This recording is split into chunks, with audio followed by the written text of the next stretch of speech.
Good morning, everyone, and thank you so much for joining us for today's workshop on managing RTO complaints and appeals. So we have about an hour and a half together this morning where we are going to look at some of those key aspects of the complaints and appeals process. And the session will be interactive, so there are going to be a number of times when I'm going to ask you to pop answers to questions in the chat box, which we will then use to talk about some of the concepts related to complaints and appeals. So one of the things that we asked you to do was to send us some information about the kinds of complaints and appeals that you had experienced as an RTO. And we got some responses from that, so thank you to those people who did respond. And the kinds of things that came through to us were things like students disputing marking decisions, disputing decisions not to grant an extension to assessments, information about not providing the service that you promised, poor quality resources, and the trainers not being current. And then when you looked at the why of those complaints, the kinds of things that were said was, I want what I paid for, I can't help it if I got sick, I did answer the question, or the trainer didn't like me. And so what we find with those things is while there is an original action that's on the part of the RTO generally, when you look at the complaint or the appeal that comes, it very much becomes a personal or emotive issue for the person who is complaining, which we will call the complainant. And so what tends to happen is when you have this emotion and these values and these beliefs come into complaints, to resolve those kinds of issues, we actually need to look at what is that sense of fairness and natural justice that is embedded in our process so that we can make sure that we address things properly. And the same happens with appeals. We move from what was the action of the RTO or sometimes a trainer or assessor within the RTO to how I as the complainant or the appellant feel about what has happened. And so as we move through this process today, not only are we going to talk about the what's that you can do as an RTO, we're certainly going to talk about how you address those people type issues, those personal issues, those feelings and beliefs that creep into complaints and appeals management.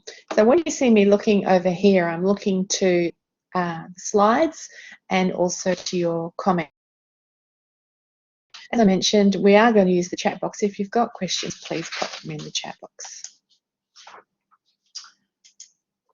Okay.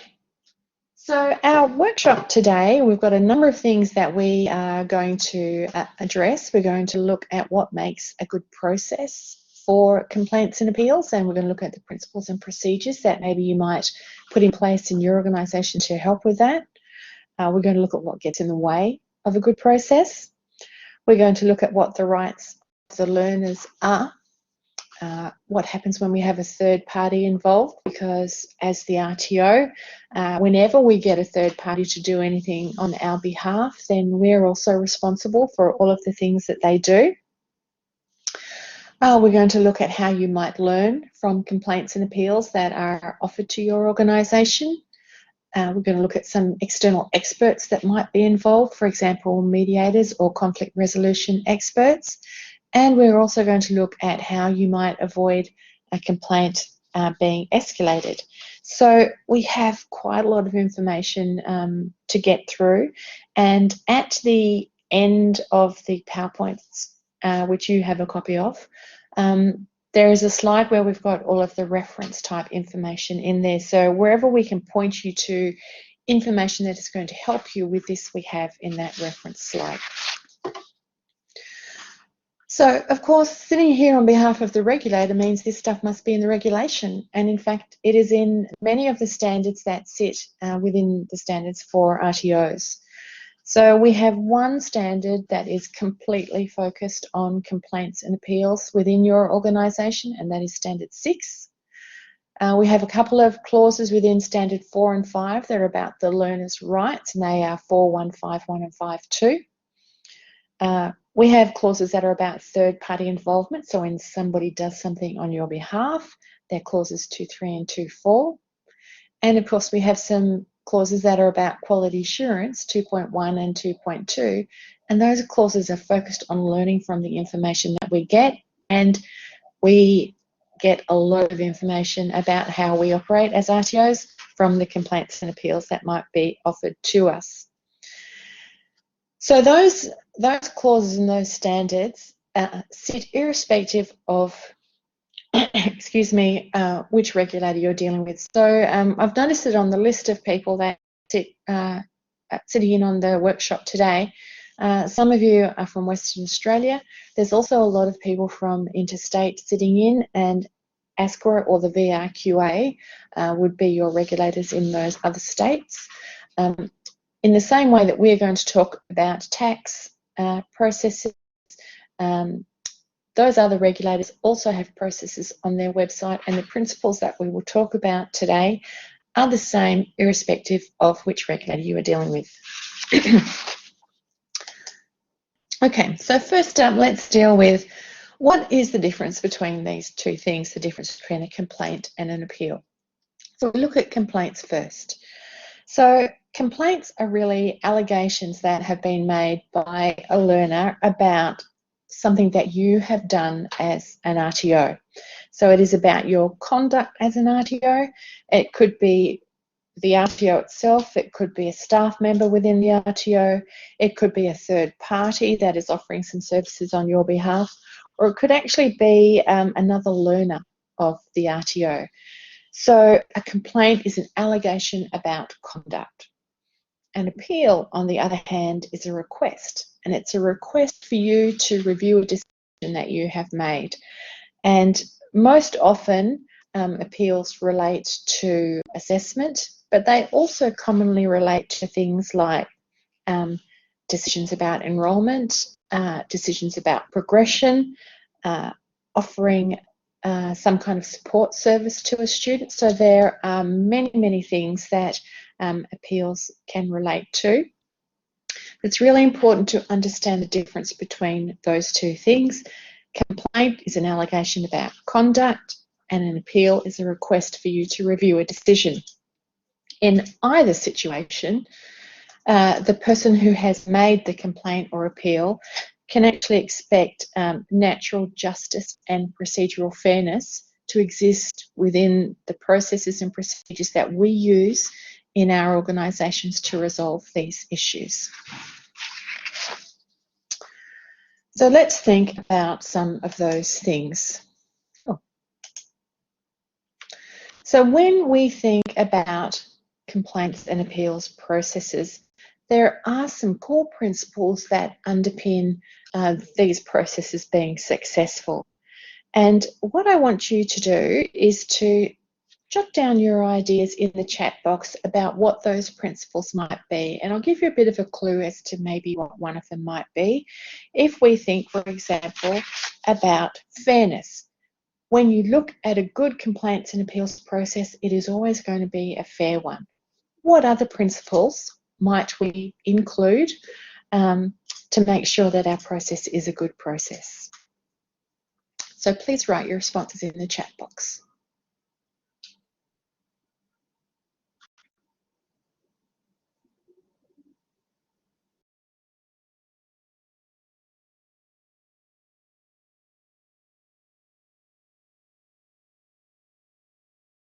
So I know there's at least 20 of you out there. Natural justice, thank you, Talia.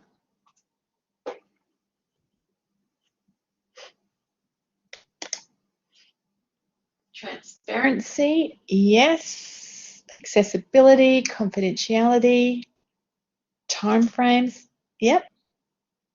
Okay, that's a really nice list, and it's a list that corresponds pretty well to the information that we might have provided to you. So let's have a talk about some of those things. So as you can see, the list that you have provided there certainly addresses the vast majority of things that are on our list. So if we talked about fairness, for example, what this really means is that the person that is making the complaint, as well as the person who is being complained about has the opportunity to present their version of the events, and they are able to provide supporting information, to explain themselves, and they're also able to respond to any negative decisions that might be made there. So along with that is that the person who is investigating any complaint or appeal should actually be impartial in that process, and they shouldn't favour the complainant or the person who is the subject or respondent, we might call them, and they shouldn't prejudge or influence that complaint in any way. So when we talk about fairness, it actually sits both ways. It's about the complainant or appellant, and it's also about the respondent. Confidentiality was on your list, and when we're talking about confidentiality, we're making sure that information is only provided to people who actually need to know about it. And for the vast majority of complaints, we are often able to keep them anonymous. There are a few situations when maybe what is being complained about is specific to that particular person, in which case, maybe you have to be identified in that process, but you would always be asked if you were comfortable with that before that happened. So confidentiality, it's about keeping the information to who in fact needs to access it to resolve the issue. Transparency was another one that is sitting on your list there. So transparency is about making sure that the process and the possible outcomes that might come from that process are clearly explained to everybody who is involved in the process, that they get kept up to date about the progress of their complaint or appeal, and they're also informed about any reasons for any decisions that are being made along the way. Accessibility, which you had on your list also, is about making sure that the complaints process is actually easy to access and it's easy to understand for everybody, and that in fact enables them to participate in that process. So sometimes that means we have to take into account things like maybe if there is a disability involved, maybe there is a language or a literacy issue involved. How do we make this accessible for anybody and everybody who might be our clients or learners? So there are sometimes things that we need to do as an RTO to make sure that that principle is met. Efficiency is another one that we have sitting on our list, and it kind of links to what you have said, Michelle, around timeframes. Any good complaints process should actually be conducted without delay. When you delay acting on a complaint or an appeal, what happens is that information that is relevant to it gets forgotten, it gets changed as the emotions come into it. Our interpretation of what has happened changes, and it often becomes very negative. So the more quickly and efficiently we can deal with the complaints, the more likely we are to have a good resolution through that process. So not only should we deal with those principles that are sitting there on the slide, but there are some other things that, for example, Lillian, you have included there, feeling supported through that process. We have to make sure that people do feel supported to engage, and that often links to fairness. We have to make sure that we protect the complainant from any victimisation that might happen if they choose to make a complaint. We have to protect staff and other learners from malicious complaints or vexatious complaints.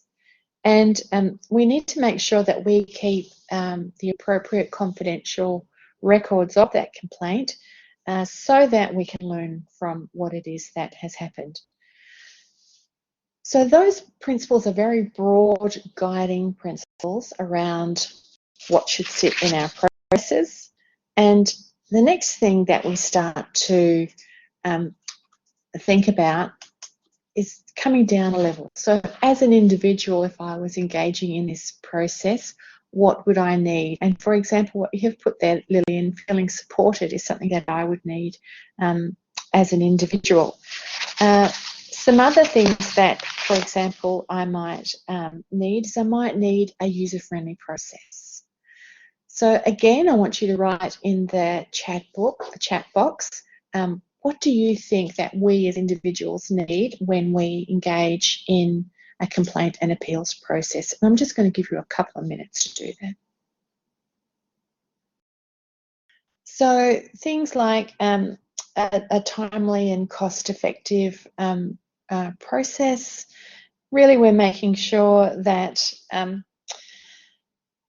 timeliness, the longer a complaint's left, generally the more complicated it becomes, and that is because information gets lost, people become more agitated, and it becomes a far more expensive process to actually resolve.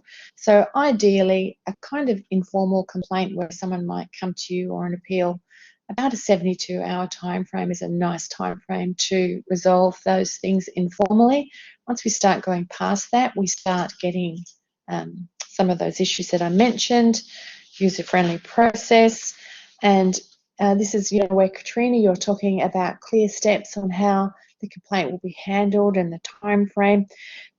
Often when we're talking about user-friendliness, there is a kind of step process that is described to people so that they know what is going to happen, and linked to that is also responsible for those steps. So there are some very clear accountabilities that exist within this process, within the organisation, that it is clear to everyone. To be heard and respected. This is actually the most common need for people who complain and the respondents.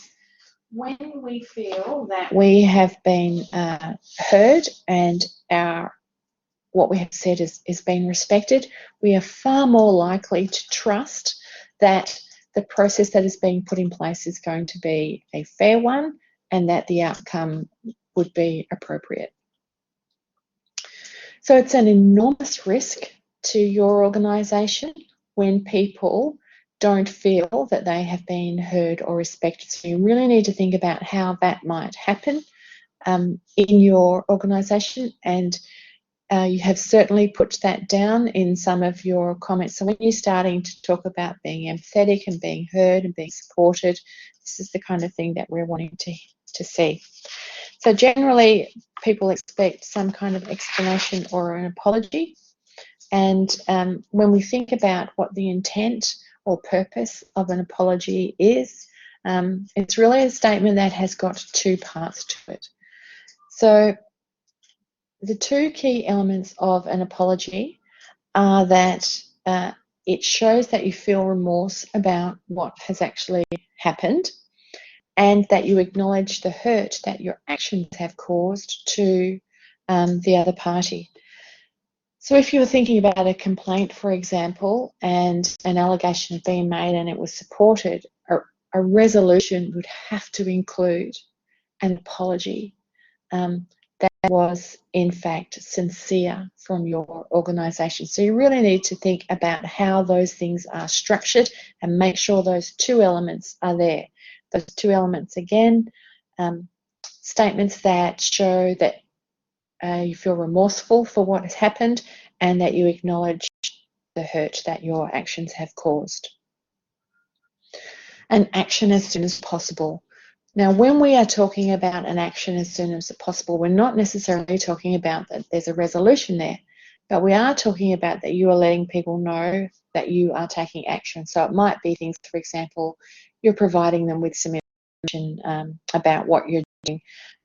It might be referring them to an agency that can help them with the complaint. It might be providing some more information or guidance on what kind of information you need from them so that you could investigate this properly. So an action as soon as possible, clear delegations and responsibilities. Everyone needs to know who is responsible for what, and it makes the process transparent when you do this and fair when you do it. So you need some kind of system around how to record complaints. Generally, your records will tell us what has happened, where it has happened, and why a decision was made the way it was made. They generally will also tell us who was involved in that process and under what authority they were involved. And those records are often kept for different periods of time for different purposes. So TAC has some guidance on records management on their website, which you're able to access. And generally when we talk about complaints, we talk about complaints information being kept for 5 years. When we talk about appeals, we talk about the assessment information that you are keeping to be able to conduct an appeal being kept for the term of the appeal. So in your organisation, assessment appeals might be 21 days, or it might be 7 days from the decision of competent or not yet competent. So the appeals process has got to play out. So that's one thing, keeping that information. The other thing is then keeping information about the decision you've made on the appeal so that you can use it for learning processes in your organisation. There's not a set period on that, so a lot of that depends on how you have actually structured the processes within your organisation. So that's where it links to clauses 2.1 and 2.2. You also need to have clear accountabilities for complaints handling, and that they are used to stimulate improvement in your organisation. And that's the true value of a good complaints and appeals process, is that you can learn from them and you can improve your organisation as a result. And all of those things actually tend to build to improve your reputation in the sector and public confidence in your organisation. Because as we all know, the vet sector has a very good information spreading network. So if they're the things that we need to do to help us put good complaints and appeals in process, the next part of that is really what gets in the way of a good appeals process. And again, I'm going to ask you to write in the chat box here. And I want you to think about those things that might stop people making a complaint or making an appeal, and things that go wrong within your processes that might actually prevent that. So, for example, hidden processes and policies in your organisation. Fear or embarrassment might be things that you might put in as a barrier. So, for example, Katrina's put there, feeling that it might be held against them. It's a great example. So just a couple of minutes, put down the things in the chat box that you think might get in the way of appeals and complaints working well. Okay, so when we have a look at the list that you're popping up there, it's a great list, and there are lots of personal things sitting in there. We have the culture in the RTO, we have emotions, perceptions that they won't be heard or helped, that process is not timely. There's a number of comments in there about feeling that it will be held against them in some way, either as part of the course or often in enterprise RTOs, where the training is happening in the organisation that you're employed in, that maybe it might affect your employment or progression. We've talked about in their staff not managing or following up on processes, long and tedious processes. We're pretty good at creating them in the vet sector. No flexibility in the organisation. And sometimes, yeah, the complainant is not sincere. So that's where we're talking about those vexatious type complaints. So when you look at that list, the reality is the list is almost endless. There are lots and lots of things that can get in the way, but there are very common things that get in the way. And you've hit the vast majority of them on the head there. So lack of a proper process, which we've already talked about, we should have a process.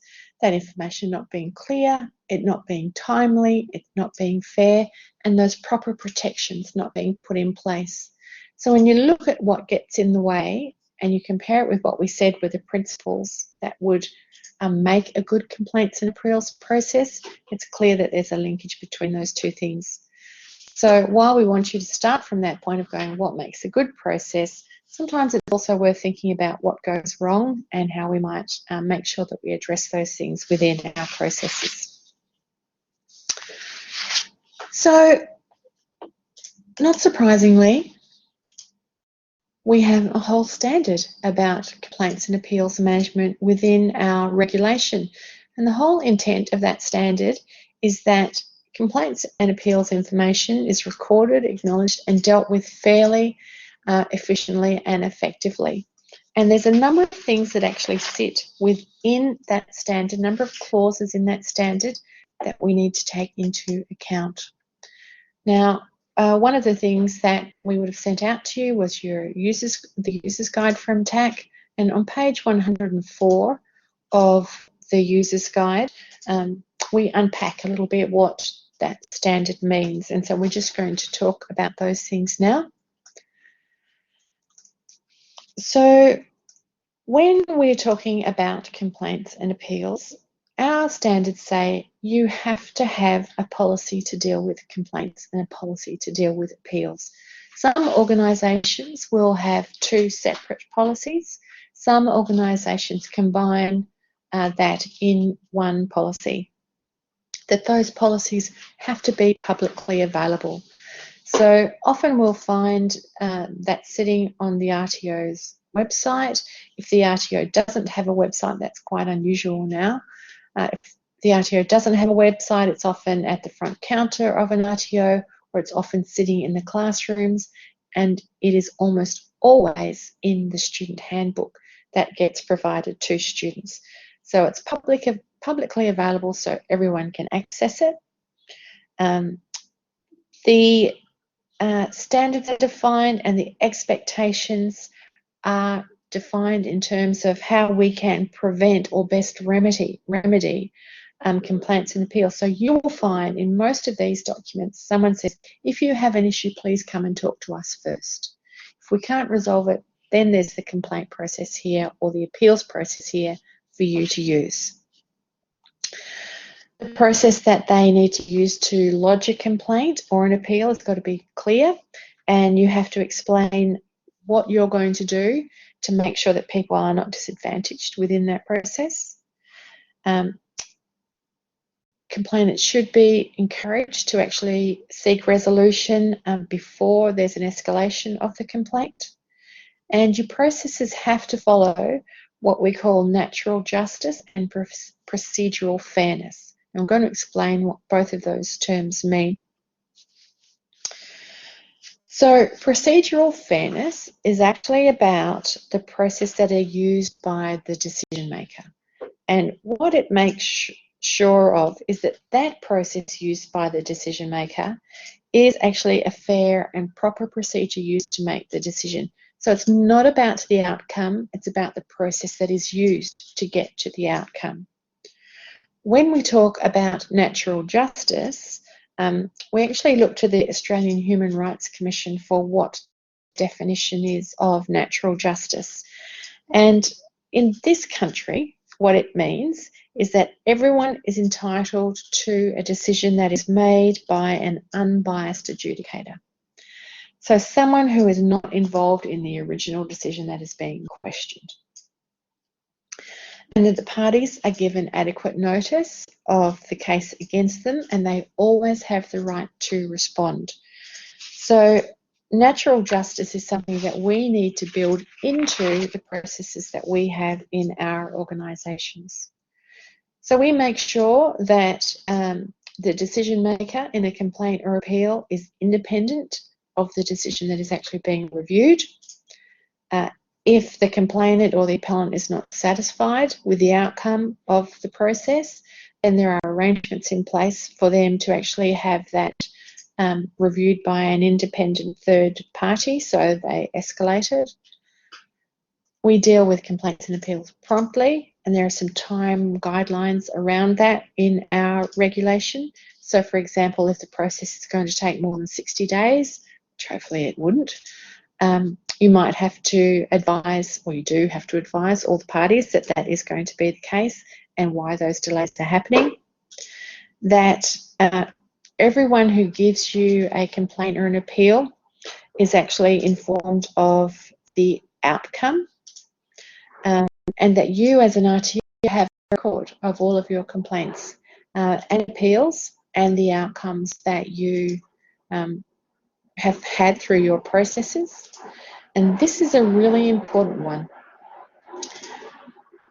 that you use the outcomes to review your processes as an RTO and your practices as an RTO. And you also need to understand that when a complaint or an appeal is escalated through to TAC, ASQA, or the VRQA, then what those organisations are doing is they're linking it to your compliance with the standards for RTOs. So they're not reviewing the actual complaint or appeal, they are reviewing your compliance with the standards for RTOs. That is their jurisdiction. When you look at TAC and the VRQA, and their processes are all on their websites, both of these organisations will look at an individual complaint. When you look at ASQA, what they do is they look at patterns of complaints against RTOs. So whoever your regulatory body is, you need to go to their website and you download their complaints handling processes, and they will tell you how it is they deal with complaints about RTOs that they regulate.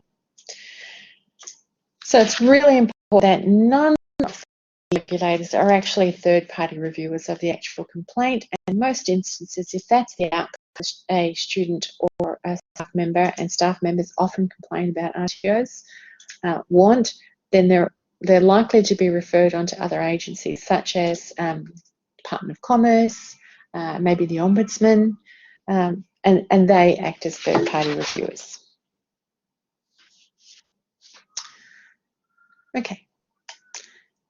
So when we look at complaints, enabling complaints is really about removing the mystery and the fear that sits around raising a complaint or an issue in an RTO. Having a concern about something that matters to you is actually completely normal human behaviour.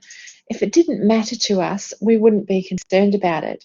So what we want is for our complaints and appeals process to actually be visible, accessible, valued and supported, so that this process is actually enabled. So many organisations, the stories or the unwritten rules that exist about raising a complaint or appeal often stop these things happening and stop them progressing. And what actually happens is we lose valuable information about our practices and how we could become better as an RTO.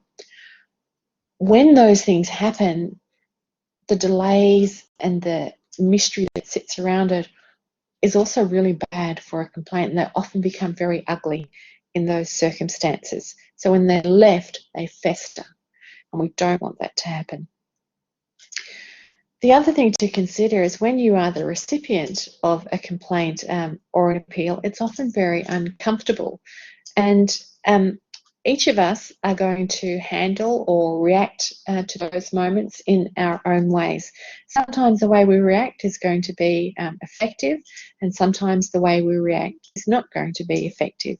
And in extreme circumstances, we'll go to the point where we make up stories of our own to try and justify our own point of view. What we have to do is we have to make sure that our process is rigorous enough that, in fact, all that emotion gets taken out of it and we actually focus on facts. So those things that reduce discomfort, that enable complaints to actually happen are the 4 points we have there. Visibility.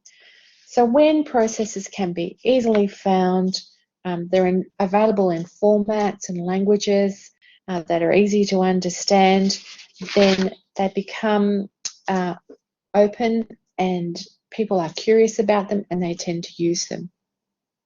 When they're accessible, we're ensuring there's no discrimination in the process, and we're dealing with the barriers for our clients, our staff and our students. when they are valued, what happens is it increases our capacity, our potential to actually learn from the information that is offered to us and to engage in the process in a positive way. And when it is supported by management, of course, what happens is it is probably the most powerful form of valuing.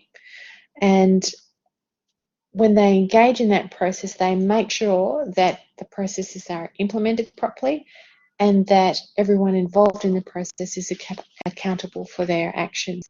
And the fundamental thing that improves is trust.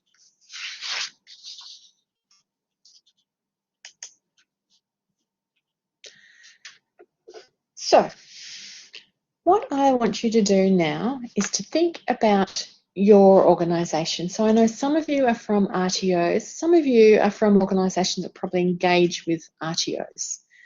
And I'm going to give you 10 minutes to actually think about the spoken and unspoken rules about complaints and appeals in your RTO, your organisation. So there's 3 questions there that we want you to answer. What are the rules that come to mind that impact complaints or appeals being raised in your organisation? And they can be positive or negative. What rules are useful? What could be improved? And what are 1 to 2 cultural changes that would effectively enable complaints and appeal opportunities in your organisation? What I want you to do is I want you to write your answers to those 3 questions into the chat box.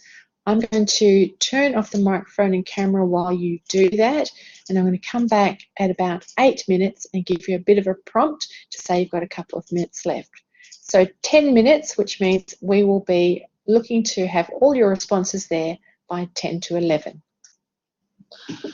Okay, so welcome back everyone, and thank you for popping your feedback in the chat box there. I'm hoping that you're all having a look at that, so we will just work our way through those now. So Lillian, your college proactively asking for feedback and providing students with information about how they can do that is a great thing to do. So Katrina, communication is very, very important in the student's journey. And so making that more accessible and understandable, and it's one of the things that we see a lot in organisations is the people within the organisation, us, we all write the policies and procedures and information that sits in the student handbook, and because we write it, it's crystal clear to us, but it's not always crystal clear to someone who might be reading it. So understanding what the needs of the learner are, communicating in a way that is effective for them is a great thing. Promptly, great. Timeliness, yes, that's a good point, Michelle. Try not to panic when a complaint comes in. And I think when we look at complaints as a learning opportunity rather than something that is negative, we go a long way to dampening down those feelings of panic. Gemma, going upline first, so I'm assuming that you mean moving up within your management structure. Gary, okay, making things available. I had an organisation once where I did an audit where I asked them about complaints and said, oh, have you had any complaints or appeals? And they said, no, none, which is quite unusual. And I said, oh, so how do you tell your students about how to make a complaint or appeal? And their response was, oh, no, we don't do that. So no wonder they didn't have any. So certainly making it freely available and having it available, as Gary has said there, in multiple places on USBs and as part of the student handbook and on the website means it's easy to get to.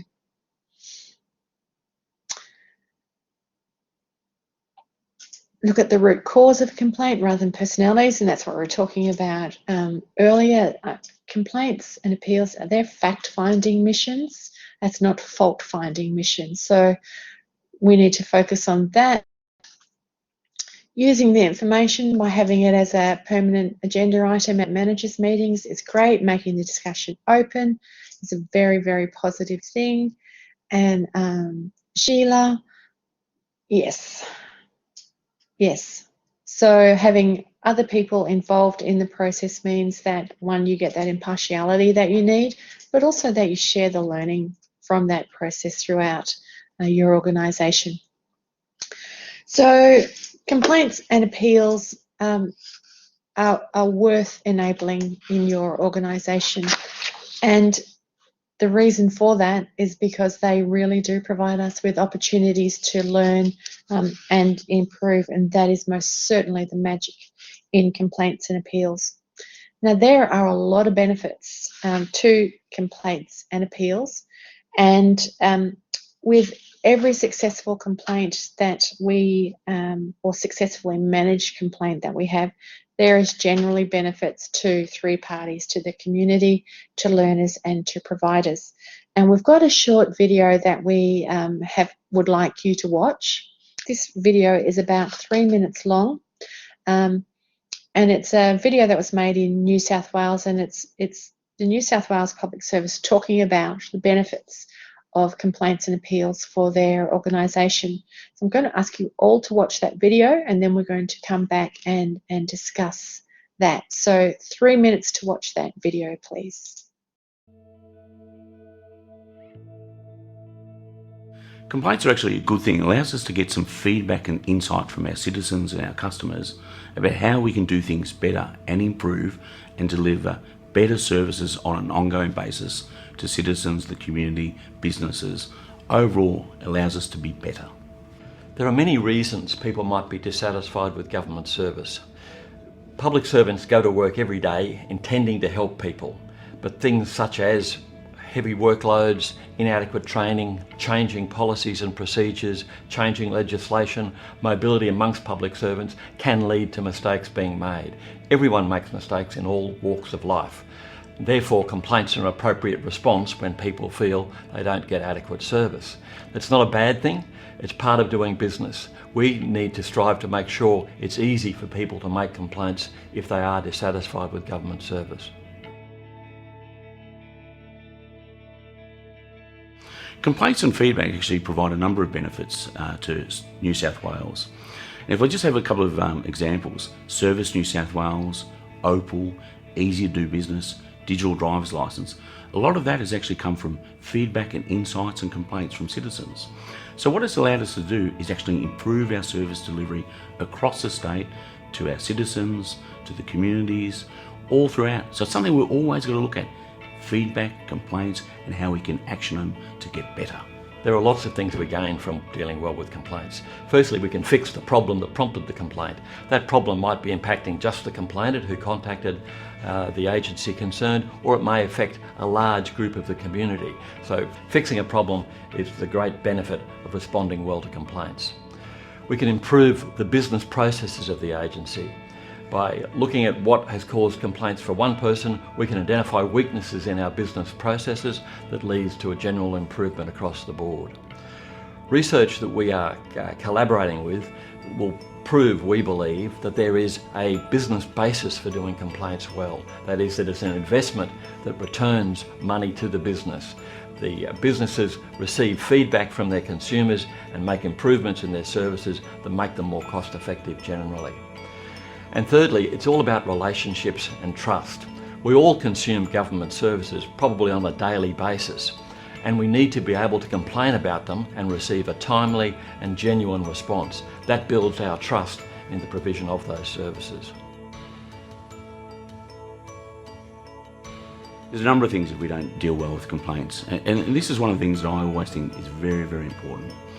If we don't deal with complaints, our employees and our people, for a start to become dissatisfied with our work. And dissatisfied employees leads to poor customer satisfaction and leads to poor outcomes for the community. So what we've got to do is we've got to see complaints as an opportunity. Because one of the things that evidence shows, if you deal with complaints, action them, you actually find that customers or citizens become your best advocates, because they see you listened to them, you improved and you actioned it. And what that does, it leads to greater employee satisfaction and engagement, better customer service and better outcomes for the community. Very strong evidence on that basis.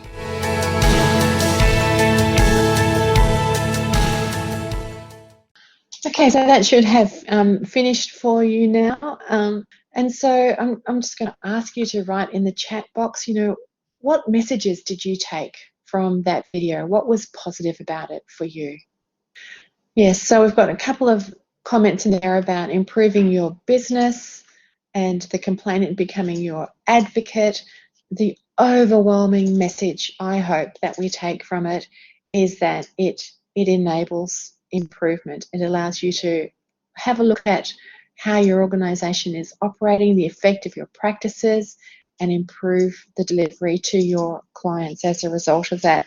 And when we start to think about what that looks like in terms of community or learners or providers, when you think about the benefits to community, what we're talking about is that the member of the public who's actually been affected by whatever it is you have done has their concerns addressed promptly and effectively, and this builds trust and confidence in the community in regards to you as the provider. When you think about learners having their concerns addressed about their training or assessment, often the benefit to them is it builds confidence in themselves and their own abilities as being able to contribute to society. So it's a really, really positive thing for learners. And when we think about our providers, then generally complaints and appeals will have increased satisfaction from learners. There will be increased satisfaction from staff members and other stakeholders, and you're actively engaging in this continuous improvement process that has been talked about in that video and that you have all picked up on. And that really builds your reputation. It builds confidence and trust in you as an organisation, and will often translate into a business advantage for you in your organisation. So overwhelmingly positive outcomes from having a good complaints and appeals process.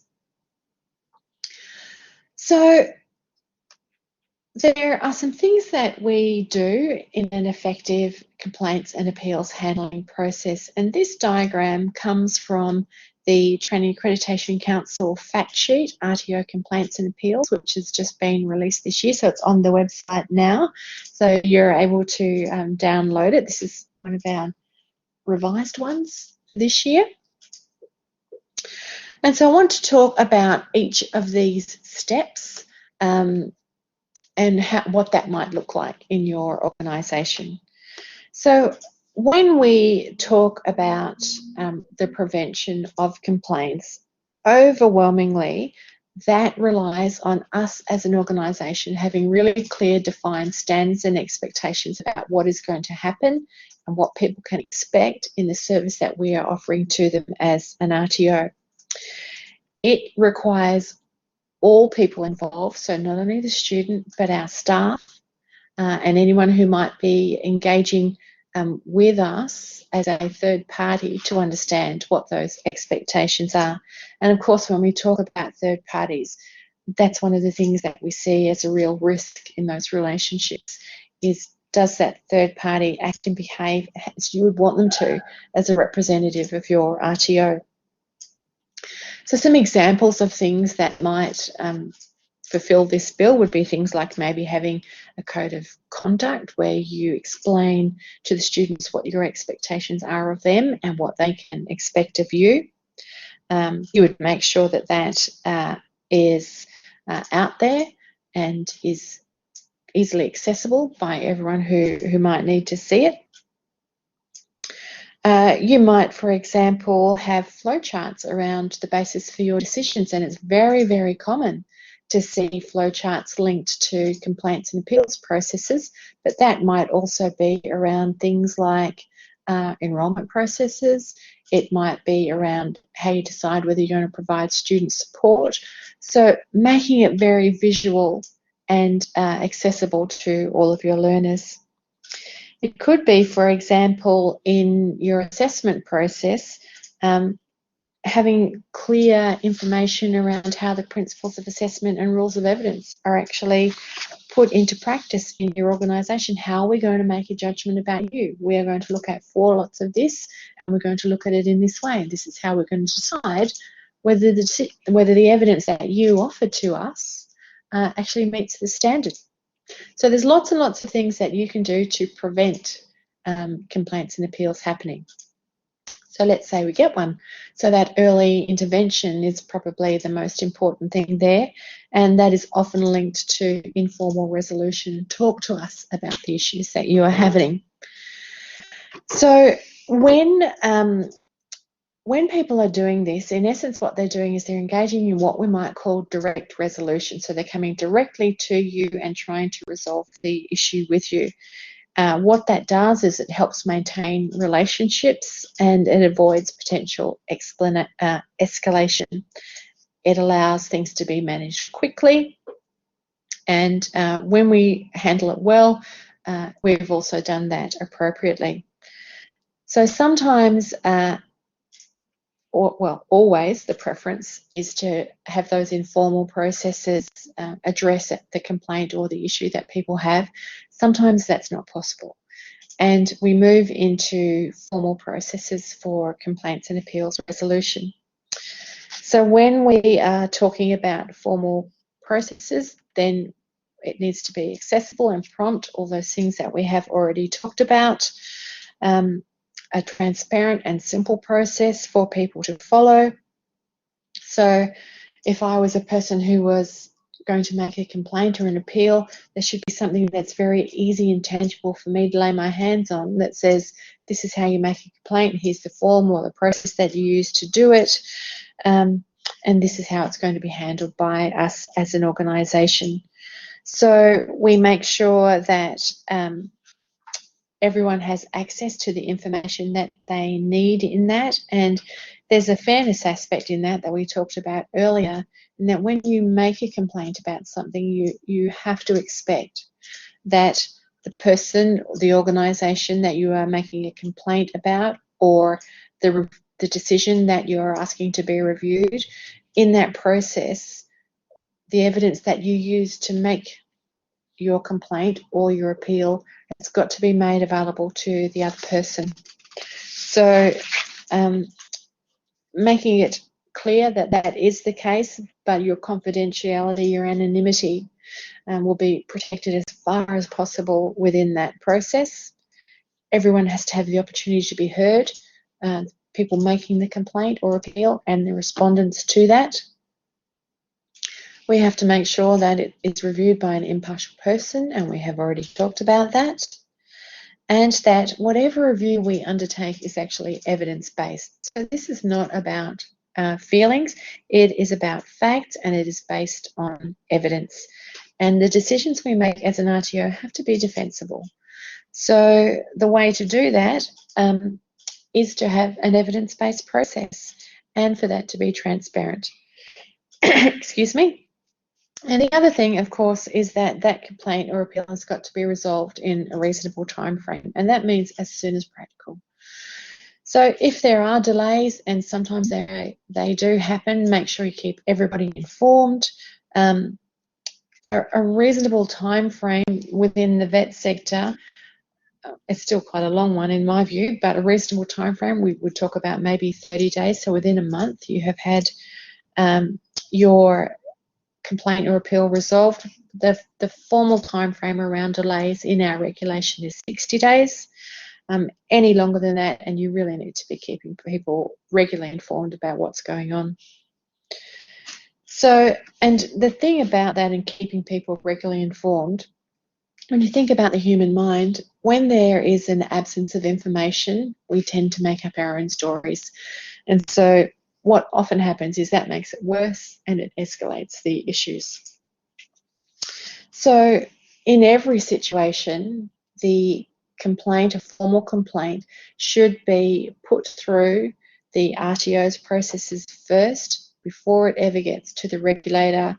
In our case, whether that's TAC or whether it be ASQA or the VRQA or another external agency such as the Ombudsman.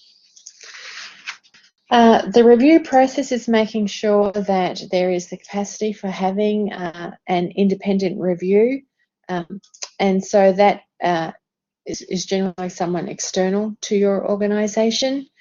you need to disclose any costs involved with that independent review to the person who is making the complaint or the appeal. And you also need to advise those people of what the process is if they want to seek a further redress from that, and that is generally then coming to TAC or one of the other regulators.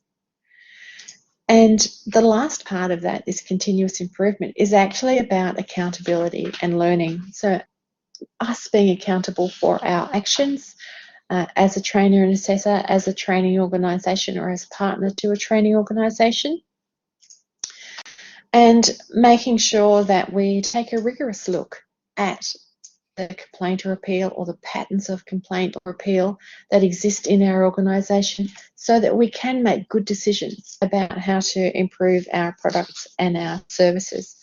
So the records that we keep around complaints and appeals in our organisation need to enable that process to happen, and of course we need to be able to share that learning across our organisations. So we're going to ask you to watch another video now, and while we have talked about the procedural aspects of things, we also need to think about the people aspects of things. And this is it's a very short video. It's only 2 minutes long, but what it does is it gives you 8 really simple things that you can do to help address the people perspective, the emotion and the feeling that sits behind complaints.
There are some good points in there. It's really important that we don't forget that it's people that we are dealing with, and we are complicated, and we bring all kinds of things with us into this appeals process.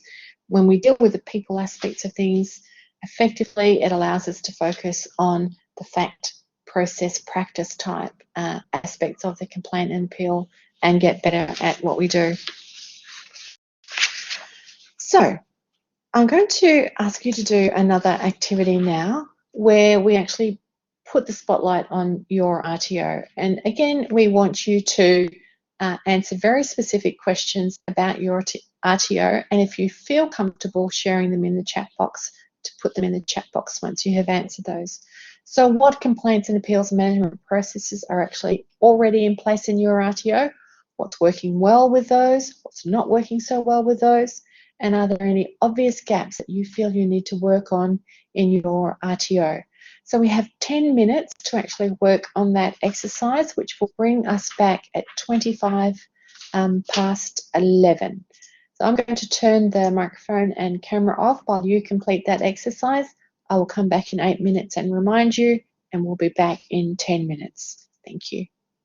So welcome back, everyone. Thanks for putting your comments in there. And as you will have been able to see, the majority of them are really very positive comments. So it's great to see that you have those kinds of processes in line. So most of you are pretty happy with the process that you have got in place. And I want to come back to something that Michelle has talked about here in terms of could be improved, because this is something that we see in lots and lots of RTOs, where you have information that comes into the RTO from a whole range of different sources, and it tends to get dealt with in whatever the channel was that it came into your RTO in.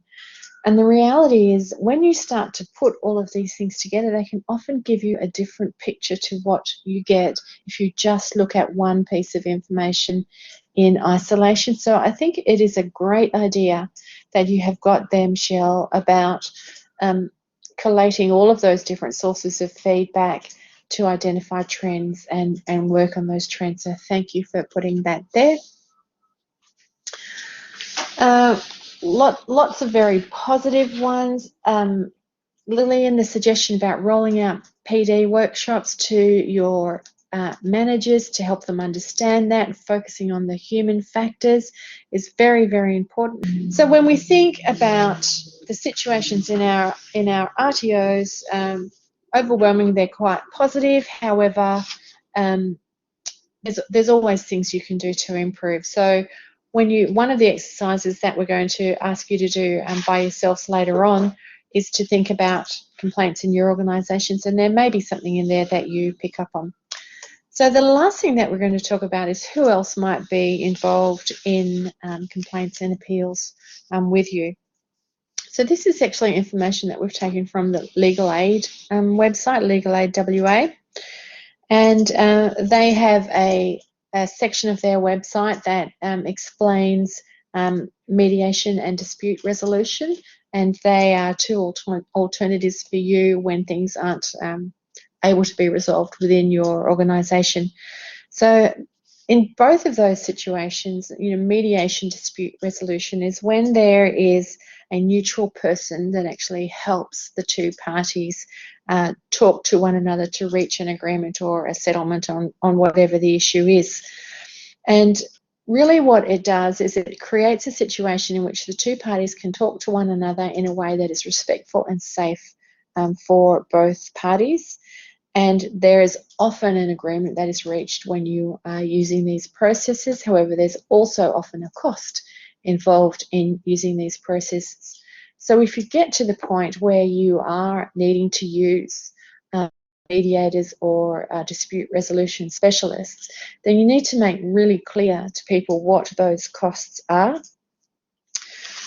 Often using these services prevents things escalating even further into potential legal action, which is always hideously expensive, and really is a very, very negative experience for everyone involved. So using these kinds of services that are readily available, in fact, is a great way to prevent that from happening.